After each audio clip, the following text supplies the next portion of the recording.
আজমিরি ওসমানের ছবি আপনার বিভিন্ন ওয়ালে দেয়ালে লাগিয়ে রাখা হয়েছে।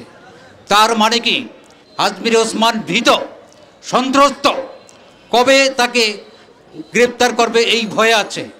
ত্বকীকে হত্যা করার পরে র্যাব যে তদন্ত করেছিল, তদন্ত করে 11 জনের নাম প্রকাশ করেছে এবং সেই 11 জন খুনি নেতৃত্বে ছিল নারায়ণগঞ্জের প্রয়াত এমপি নাসিম ওসমানের ছেলে আজমিরি ওসমান।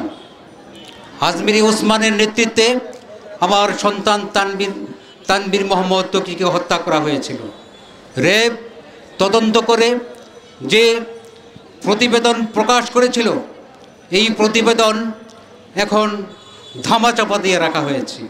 হত্যাকারীরা ওই আজমিরি ওসমান এবং ওর সাথে হত্যাকারীরা এই নারায়ণগঞ্জে বীর দর্পে ঘুরে বেড়াচ্ছে।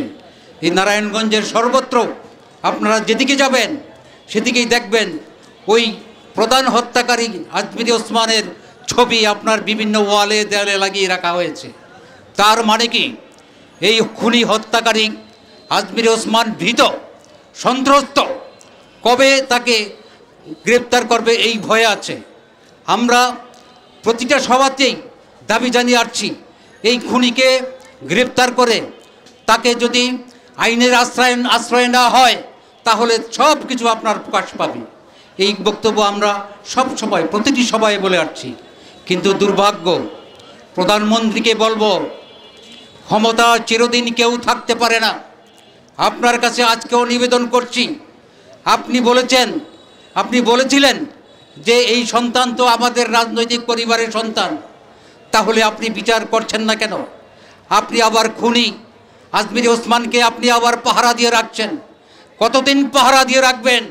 আপনি কতদিন ক্ষমতায় থাকবেন? আপনি যখন ক্ষমতায় থাকবেন না, সরকার যখন পরিবর্তন হবে, অবশ্যই তানবীর মোহাম্মদ ত্বকীর হত্যার বিচার হবে। সেই দিন আপনাকেও কাঠগড়ায় দাঁড়াতে হবে। আমরা সেই আশায় আছি। সকলকে ধন্যবাদ।